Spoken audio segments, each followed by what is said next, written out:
Shadowing Activity, The Little Prince, Chapter 7. On the 5th day, again, as always, it was thanks to the sheep, the secret of the little prince's life was revealed to me. Abruptly, without anything leading up to it, and as if the question had been born of long and silent meditation on his problem, he demanded, "A sheep, if it eats little bushes, does it eat flowers too?" "A sheep," I answered, "eats anything it can reach, even flowers that have thorns." "Yes, even flowers that have thorns." "Then the thorns, what use are they?" I did not know. At that moment, I was very busy trying to unscrew a bolt that had got stuck in my engine. I was very much worried, for it was becoming clear to me that the breakdown of my plane was extremely serious, and I had so little drinking water left that I had to fear for the worst. "The thorns, what use are they?" The little prince never let go of a question. Once he asked it. As for me, I was upset over that bolt, and I answered with the first thing that came into my head. The thorns are of no use at all. Flowers have thorns just for spite. Oh! There was a moment of complete silence. Then the little prince flashed back at me, with a kind of resentfulness. "I don't believe you. Flowers are weak creatures. They are naive. They reassure themselves as best as they can. They believe that their thorns are terrible weapons." I did not answer.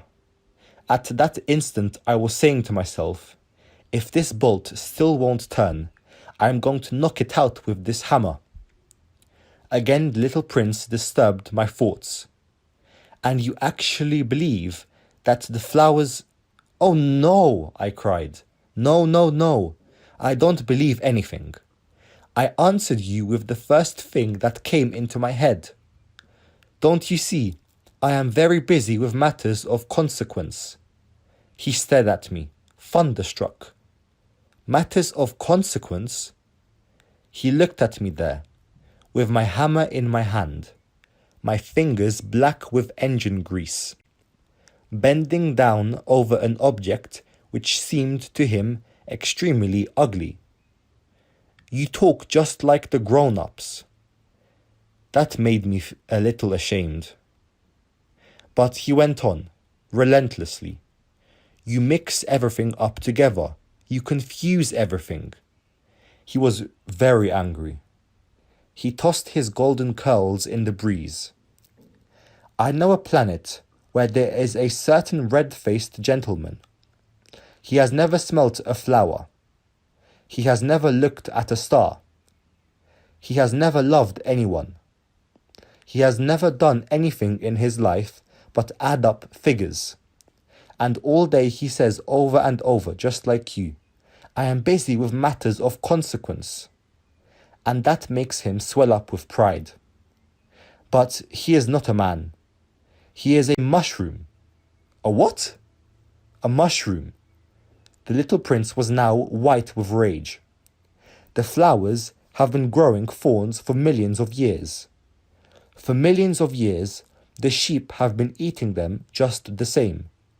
And it is not a matter of consequence to try to understand why the flowers go to so much trouble to grow thorns which are never of any use to them.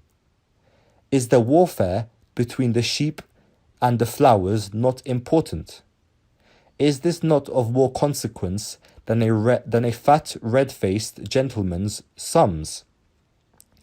And if I know, I myself, one flower, which is unique in the world, which grows nowhere but on my planet, but which one little sheep can destroy in a single bite some morning, without even noticing what he is doing. Oh, you think that is not important? His face turned from white to red as he continued. If someone leaves a flower, of which just one single blossom grows in all the millions and millions of stars, it is enough to make him happy, just to look at the stars. He can say to himself, somewhere my flower is there. But if the sheep eats the flower, in one moment all his stars will be darkened. And you think that is not important? He could not say anything else. His words were choked by sobbing. The night had fallen. I had let my tools drop from my hands. Of what moment now was my hammer, my bolt, or thirst, or death? On one star, one planet, my planet, the earth, there was a little prince to be comforted.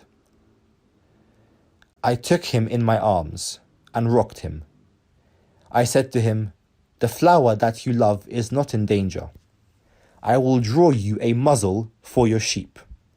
I will draw you a railing to put around your flower. I did not know what else to say to him. I felt awkward and blundering.